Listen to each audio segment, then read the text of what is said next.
Magandang araw mga ka-travels! For today's video ay pasyalan natin ang isa sa kahangahangang likas na yaman na talaga namang maipagmamalaki natin dito sa Pilipinas. Welcome to Underground River na matatagpuan dito lamang sa Puerto Princesa City, Palawan. Kamakailan nga ay lumipad tayo ng Puerto Princesa upang pasyalan ng ilan sa kanilang mga tourist attraction dito sa syudad. Una nga nating naibahagi kamakailan ang ating travel ganap dito sa Tala Beach Resort. Nakilaro sa mga alon at nag-enjoy sa kanilang white sand beach na sobrang world class ang dating. Samantala, naging memorable naman ang ating travel adventure dito sa lugar dahil sa fresh foods na ating pinagsaluhan. Kaya naman ngayong araw ay nais ko namang ibahagi sa inyo ang ating travel experience sa ating pagbisita sa kanilang underground river dito sa Palawan. Magsisimula nga ang ating exciting na travel adventure dito sa Sabang Port kung saan kailangan nating magbayad ng 985 pesos para sa kanilang environmental fee, tourist guide, motorized bangka, at audio equipment na ating gagamitin sa ating pag-ikot dito sa lugar. But wait, dahil habang tayo ay naghihintay ng ating biyahe papuntang isla, ay in-enjoy muna natin ang kanilang napakagandang shoreline along Sabang Port. Dito ay libreng-libre mong ma-access ang kanilang beachfront ng anumang oras. Sa paligid nito ay may mga cottages na pwedeng rentahan at mabibilhan ng iba't ibang local delicacies. Para sa mga bebiyaheng may dalang sasakyan ay siguraduhin pumunta ng maaga para makapag-avail ng kanilang limited parking slot.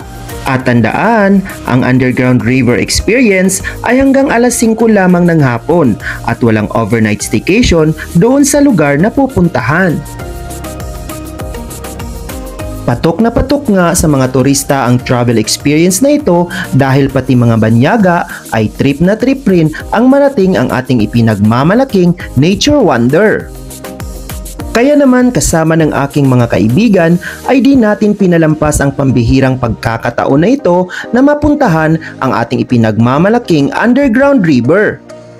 At matapos nga ang halos 20 minuto ay narating na natin sa wakas ang ating destinasyon. We are here! Nandito na po tayo sa bukana ng underground river, guys. So let's go! Matapos nga makakuha ng ating safety gears ay naglakad tayo patungong departure area kung saan dito makikita ang iba't ibang turista na super excited na makapasok sa underground river.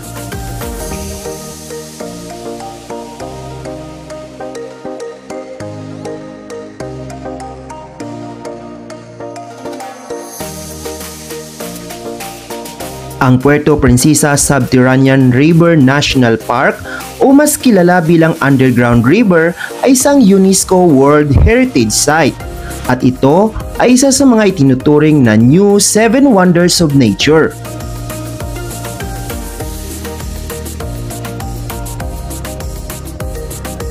Ang ilog ay umaabot ng mahigit 24 na kilometrong haba at may mga kamangamanghang stalactites at stalagmites na makikita along the way.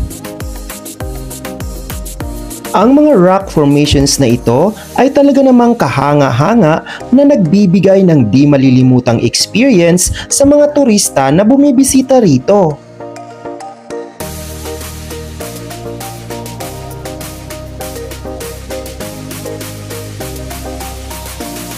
Isa nga sa pinakakakaibang aspeto ng underground river na ito ay ang pagdaloy ng ilog sa ilalim ng lupa na nagiging dahilan upang makakita tayo ng iba't ibang uri ng mga hayop at halaman na tanging sa lugar lamang na ito matatagpuan.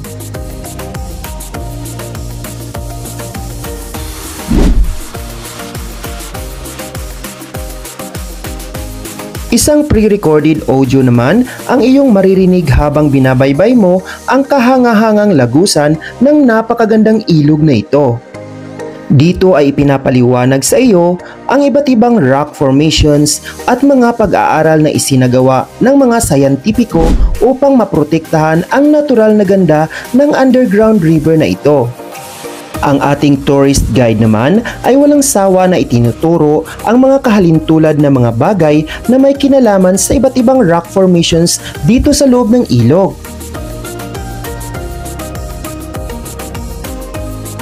At sa loob nga ng halos 20 minuto ay tuluyan mo nang maiikot ang kabuuan ng underground river dito sa Palawan.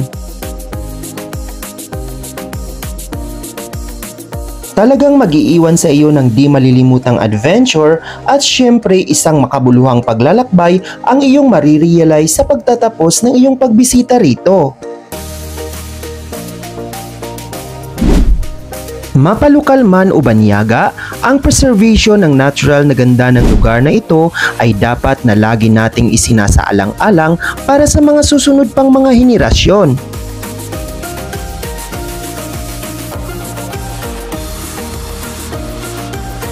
There you have it, guys.